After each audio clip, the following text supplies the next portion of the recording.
Olá, sejam bem-vindos a mais um vídeo aqui do canal. Eu sou Janaína Lisboa, estou aqui para trazer a palavra de Deus mais um dia para você que está me assistindo. Desde já, obrigada por estar aqui no canal. Hoje a gente vai falar, tá? De uma das coisas mais importantes para Deus, que é você. Você é a prioridade de Deus. Pastora, como assim eu sou prioridade de Deus? Deus, ele foi capaz de enviar o filho dele para essa terra simplesmente para poder recuperar o relacionamento de intimidade com você. Então, você é uma prioridade para Deus, porque Deus, ele quer se relacionar com você. E muitas vezes a gente parece que está esquecido por Deus. Às vezes parece que Deus não está te vendo. Às vezes parece que Deus não se importa com você.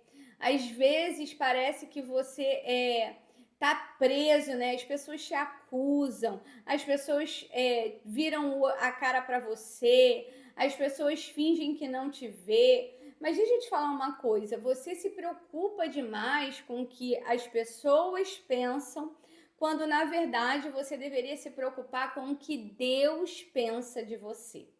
Se você já ficou comigo até agora aqui, já deixa seu like aqui e se inscreve aqui no canal, porque dessa forma você me ajuda a alcançar o maior número de pessoas para evangelizar e trazer mais vida de Deus para cada uma dessas pessoas. Mas hoje eu quero trazer e deixar claro na tua cabeça que não existe nada mais importante para Deus do que você, do que a sua casa, do que a sua família. Você é a prioridade de Deus. Ah, mas eu fico lutando, guerreando por causa do meu marido, eu fico guerreando por causa do meu filho. Tudo bem, mas não adianta nada você guerrear por um monte de gente quando na verdade você está morrendo. O que eu quero trazer hoje de importante para você é que a prioridade de Deus é que você esteja de pé. Porque quando você está de pé, tudo ao seu redor vai estar sustentável. Por quê? Porque a tua vida, a tua conexão com Deus vai estar ligada. E eu quero trazer um texto hoje que está em Marcos capítulo 2, versículo 27. É o versículo que nós vamos ler hoje. E eu vou trazer a explicação desse versículo para você, para que você possa entender de uma vez por todas essa palavra que eu quero trazer. É uma palavra um pouco complexa, porque ela traz... não é difícil não, é fácil, mas eu vou explicar, como eu sempre faço aqui, de uma maneira simples e fácil para você conseguir entender. Eu quero explicar alguns preceitos antes de ler a palavra, tá? A gente vai falar em Marcos capítulo 2, versículo 27. Nesse texto, você precisa entender algo do judaísmo, que esse texto, ele estava acontecendo uma situação baseada num princípio, né, judaico. O judeu, ele guarda o sábado, isso está na Bíblia, tá? Guardar o sábado é de Deus. E eles guardam o sábado até hoje. O que é o guardar o sábado? Guardar o sábado significa que eles não podem modificar. Eu vou explicar bem sucintamente os mestres, né, em hebraico, em judaísmo, né, me perdoem a explicação, mas eu sempre trago aqui de uma maneira simples e fácil para o entendimento de cada um que está aqui me assistindo. Então, já quero pedir essa licença poética da explicação aqui, para que eles consigam me entender. Mas no sábado significa que nada pode ser transformado. Como assim, Janaína? A comida deles, né? Eles não podem acender, por exemplo, um fogão. Por quê? Porque eles vão acender a centelha do fogo. No elevador, eles não podem dar nenhum comando. Dá um exemplo, no elevador lá em Israel, quando eu fui para Israel, você, quando está no sábado, você entra no elevador e o elevador para em todos os andares. Por quê? Porque o judeu, se ele ativar o botão para dar um comando de algo que vá trabalhar no sábado, ele está, na teoria, né, pecando ali, errando, né, nos preceitos. Então, eles guardam o sábado, eles não podem fazer nada no sábado. Eles guardam esse dia para adoração a Deus, para estar em santidade com o Senhor, em conexão com Deus. Então, eles não podem colher, né, retirar nada da plantação, eles não podem trabalhar nesse dia. Inclusive, tem uma religião até hoje aqui no Brasil, que são os adventistas do sétimo dia, eles também guardam o sábado. E eu não tenho nada contra isso, não quero dizer se é certo ou errado, não é sobre isso que eu quero falar. Eu estou explicando aqui para vocês isso, para que vocês consigam entender o texto que a gente vai ler, tá? Então, nesse contexto, tá, do sábado que não pode ser transformado nada, tem essa regra. Olha o que acontece no versículo 27. O Senhor, ele faz uma declaração. Então, lhes disse o Senhor: o sábado foi feito por causa do homem, e não o homem feito por causa do sábado. O que estava acontecendo ali, tá? Num sábado, tá? Jesus estava voltando com os seus discípulos e eles passam por uma lavoura de cereais. Enquanto os discípulos caminhavam, eles estavam com muita fome. Então, eles começaram a colher espigas e comer, porque era sábado. Eles não podiam fazer isso. E aí os fariseus, né, que são os mestres da lei, eles perguntavam, olha, por que eles estão fazendo o que não é permitido no sábado? Não podia colher no sábado. E ele respondeu, olha o que Jesus responde. Vocês nunca leram o que fez Davi quando ele e seus companheiros estavam necessitados e com fome? Nos dias do sumo sacerdote Abiatar, Davi entrou na casa de Deus e comeu os pães da presença, ou seja, eram pães separados para um ritual, vamos assim dizer, que apenas os sacerdotes era permitido comer, ou seja, só os sacerdotes podiam comer aquele pão. E nesse dia, os guerreiros de Davi estavam com fome. E aí ele estava ali com fome e falou, vamos comer esses pães. Pães que só eram permitidos para comer pelo sacerdote. Porque eles estavam morrendo de fome. E o que eu quero trazer? Tá complexo para você? Existiam regras no sábado que não podiam ser quebradas. E Jesus, na teoria, ensinou de uma outra maneira. Ele diz que o sábado foi feito por causa do homem. O sábado é uma criação de Deus para abençoar o homem, para que ele fique separado nesse dia e tenha relacionamento de intimidade com Deus. E não o homem foi feito para servir ao sábado, entende? O que você quer trazer com isso, Janaína? Eu quero trazer para vocês que muitas vezes a gente vai criar regras na nossa cabeça. Não pode isso, não pode aquilo, isso tá errado, isso tá certo, isso daqui. Coisas, regras e religiosidade que por muitas vezes vão nos afastar das pessoas, vão afastar as pessoas da palavra de Deus, vão fazer com que a gente seja mal visto perante as pessoas. Aonde eu tô querendo chegar com isso, tá?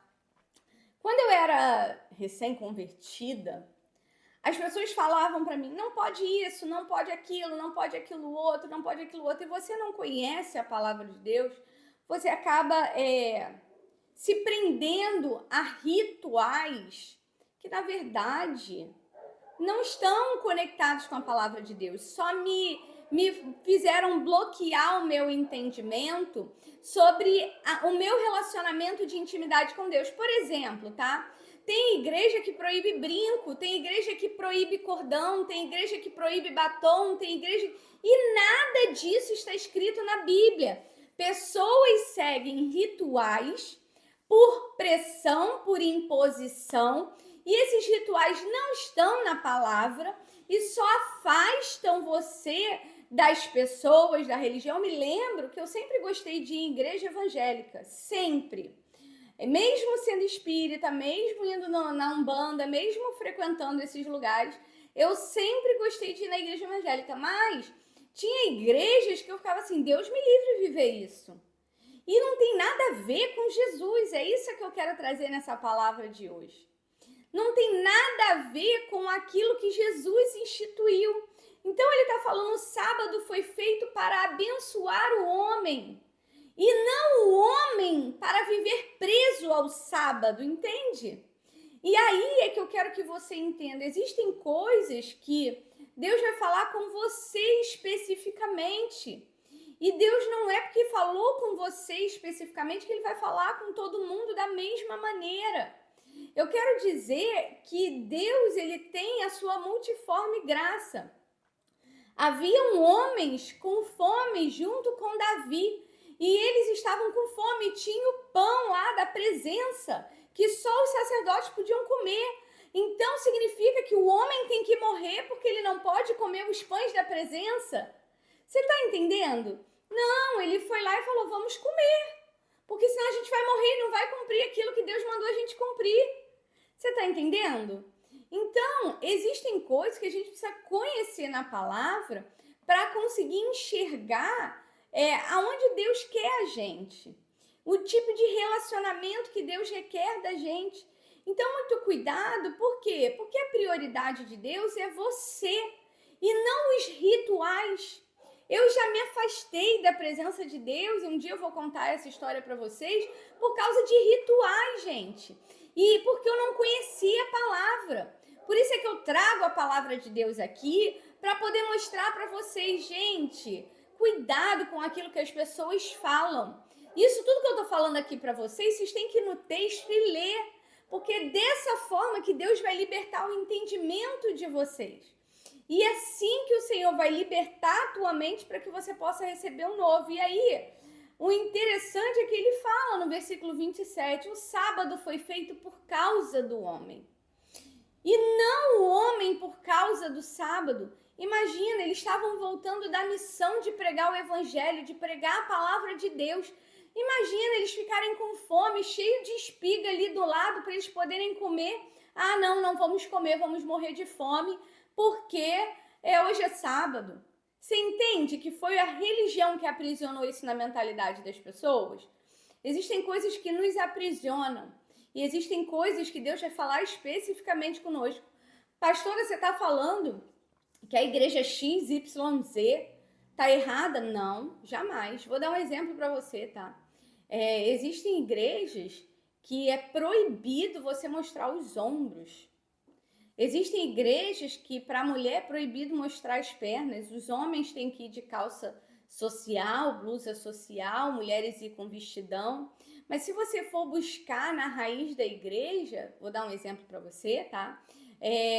A igreja lida com ex-bandido, ex-traficante, ex-viciado. Então, aquela doutrina ali foi instituída porque talvez aquela pessoa só vai se adequar daquela maneira. Entende? Ela precisa de alguém dizendo, você não pode fazer isso, porque se você fizer isso, vai ser um abismo que você vai cair na frente. Então, eu acredito que existe um tempo determinado para todas as coisas. E talvez no início da sua fé você tenha sido orientado de uma maneira que hoje você sabe que foi errada aos seus olhos. Talvez, mas foi aquilo ali que ajudou a construir você. Então, não despreze quem vive dessa maneira, mas busque o conhecimento da palavra, porque só conhecendo a palavra é que você vai ser liberto, é que você vai entender o Deus que você serve e vai priorizar o seu relacionamento de intimidade com Deus. Deus, ele não quer que você morra, ele não quer que você passe fome, ele não quer nada disso para você. Você é a prioridade, como ele falou aqui. O sábado foi feito por causa do homem, ou seja, isso é um benefício que eu dei ao homem. E não escravizar o homem por causa disso que eu criei, você está entendendo? Então, liberta a tua mente para você conseguir alcançar o que Deus quer para você. Eu uso batom, tem gente às vezes que vem aqui no comentário e descreve, por que isso, por que aquilo outro, batom, onde é que está batom na Bíblia? Eu nem respondo, querido, porque ele não tem esse entendimento. Então, com o tempo ele vai ter, com o tempo vai se arrepender, ou com o tempo Deus vai dar outro entendimento e tá tudo bem. Eu vou dizer para você, a Bíblia diz que é proibido beber. Não é proibido beber, mas para o meu marido foi, para mim foi. Eu sei de onde eu vim. Eu sei o que Deus, da onde Deus me tirou. Vão existir coisas que para mim vão ser proibidas, para você não, porque para você tá tudo bem. Entende? E a gente tem que aprender a se respeitar para não ferir ninguém e priorizar a nossa intimidade com Deus, porque você é a prioridade de Deus. Amém? Que eu quero orar pela tua vida. Manda esse vídeo para alguém que precisa entender isso que eu estou falando, alguém que você quer ajudar, alguém que você precisa que tenha esse entendimento, porque o Senhor ele vai trazer esse conhecimento para você e você vai perceber que Deus tem grandes coisas para a tua vida. E talvez você tenha errado em algum momento, e eu quero que você deixe aqui nos comentários. Ai, quando eu me converti, eu achava que não podia isso, eu achava que não podia aquilo. Eu, por exemplo, quando me converti, não pintava minhas unhas de vermelho. Calhou de eu estar de unha de vermelho hoje. Não fazia isso, porque eu ainda tinha uma coisa aprisionada em mim, que Jesus me libertou. Hoje eu pinto, hoje eu não vejo nada demais na minha unha, mas já houve um tempo que eu vi. Eu não usava batom escuro de jeito nenhum, hoje eu uso. E por quê? Porque não é um batom escuro que vai mudar meu caráter, gente. Eu sei quem eu sou em Deus, eu sei para que Deus me forjou, e eu tô aqui, sabe? Com o meu jeitinho, pregando a palavra de Deus, sendo usada por Deus para abençoar a sua vida. Então não se apegue a rituais, a regras, sabe? Porque talvez essa regra vai te aprisionar e te impedir de chegar no lugar que Deus quer que você chegue. Você é a prioridade de Deus. Deus, ele te ama e ele quer relacionamento com você, e esse relacionamento vem através do conhecimento da palavra. Amém? Deixa eu orar pela tua vida, deixa aqui nos comentários alguma coisa que você já fez aí que... eu achava que isso aqui estava escrito na Bíblia e não estava nada escrito. Eu fazia isso no início da minha caminhada, hoje não faço mais. Eu quero saber um pouquinho da sua história. Amém? Pai, na autoridade do nome de Jesus, o Senhor é um Deus de intimidade. Pai, o Senhor foi capaz de mandar o seu Filho amado aqui na terra, Senhor, para nos salvar, nos libertar, Senhor, implantar o teu reino aqui neste lugar. Deus, em nome de Jesus, abre o nosso entendimento da tua palavra, que a gente venha entender que prioridade para ti é o nosso relacionamento de intimidade contigo. Senhor, que os rituais, as regras, não venham nos aprisionar, não venha colocar em nós jugo. Senhor, que o jugo, Senhor, seja o jugo de carregar a tua palavra, e a tua palavra diz que o teu jugo o teu fardo é suave e leve. Deus, em nome de Jesus, eu te peço que o Senhor venha com a tua mão poderosa, Senhor, dando entendimento aos teus filhos, que eles venham buscar intimidade através da palavra, que eles venham conhecer a tua palavra, e eles de verdade, Pai, venham, Senhor, entender aquilo que o Senhor quer dizer com cada ensinamento. Pai, é o que eu te oro e te agradeço, em nome de Jesus. Deus abençoe a tua vida. Que o Senhor venha guardar você, que o Senhor venha te livrar, que você venha entender que o Senhor te ama de maneira poderosa, sobrenatural. Deixa tudo de lado, só se entrega a Ele e aprenda na Escritura, porque Ele vai fazer grandes coisas na sua vida. Amém? Fica com Deus, até amanhã às 22 horas para mais um vídeo aqui no meu canal. Te espero amanhã.